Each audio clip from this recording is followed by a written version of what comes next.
as some of you might know, I'm quite an Audi fan, and rightly so. It's not often that they don't make sort of exceptional cars, and the Audi Q2 is no different. I'm so happy to report that. So this is a compact crossover that's based on the MQB platform, which means it's closer to an A3 than it is to an A1, which is what you would have thought, right? I did, but have subsequently found out. And who doesn't love an A3? It's a popular car, that is, and for good reason.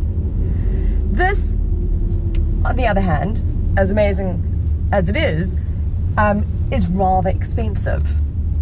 You're looking at 434,000 Rand for the entry level 1 litre manual, and this is the 1.4 TFSI. I speak of the base price for the automatic 1.4 TFSI. I'm in the manual, which I love. I mean, I do like an auto, but this is actually pretty darn impressive. Obviously, the 1.4 TFSI Sport will cost you around 530,000 Rand just at base price. You can you can quickly tick many an optional feature. So this car, this test unit has, okay, and I have to read them out to you. Options fitted: MMI navigation plus panoramic sunroof, LED headlights, 18-inch alloys, automatic aircon, audio virtual cockpit, adaptive cruise control, rear park assist, Audi sound system, folding rear seat back. Cheeky that one has to pay for these to fold forward with a boot of 405 litres. Naughty cheeky Audi. Electric 4-way lumbar support, Audi Drive Select, Audi smartphone interface, contrasting paint finish. I have not worked out exactly how much that has come to because, well, I'm not particularly good at maths. But it certainly will be a lot. Cat's in the cradle with a silver spoon, little boy blue and the man on the moon. When you coming soon, son, I don't know when. We'll be together then. Oh, he wasn't saying thank you. What? Like, I've just spoken about the options list and what you can add to this car. The base model for me is sufficient. I'm always happy with cloth seats, but you've got aircon and electric windows and Bluetooth and everything, and you're driving an Audi, feels and is premium. So I always wonder why you would need to add things like a sunroof for 15k or virtual cockpit for 6,500, although that is amazing. I do love it. So maybe that would be the one that I would take, maybe. But a lot of the rest are not actually necessary, so it could be affordable. So this car wasn't exactly built to be spacious or practical, and it's sort of neither of those to a degree, because it depends on who's buying it and what you're buying it for. It's completely practical for me. I don't have kids, I don't have to worry too much about space. It's often me just driving or my husband and I, that's it. So for me, amazing.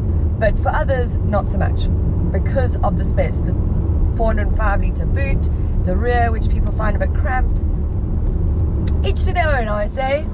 For compact crossovers, you sort of do want a little bit more space, obviously, crossover. This for me is completely spacious enough. But I'm the height of a sort of small child, so the boot capacity is 405 litres, which isn't hugely amazing, but it's not bad either. I've seen worse. Do you know? Who hasn't? Stop start button. Auto handbrake. Don't get those confused. This car is directed at young, affluent professionals who are more interested in the design and technology than, say, practicality and spaciousness. Which would be me. Although not affluent. No, I guess no, I am. Professional. Debatable. You're so very special. You're pretty. 'Cause I'm a creep.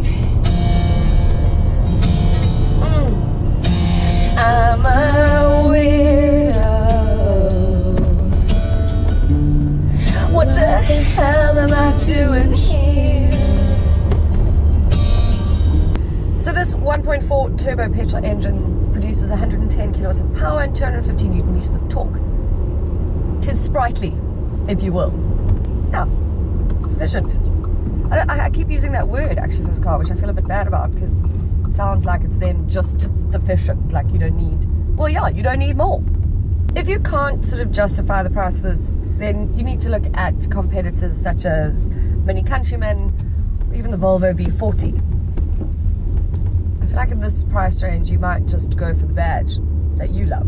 The little Wu-Tang! I spit like a semi-automatic.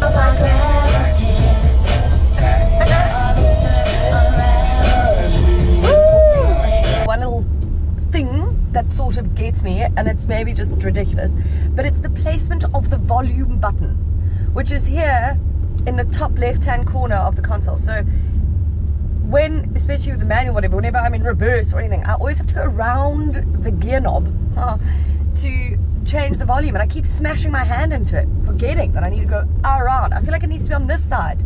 I get it, probably left-hand drive in other countries, perfectly situated for them, not for us. Just saying.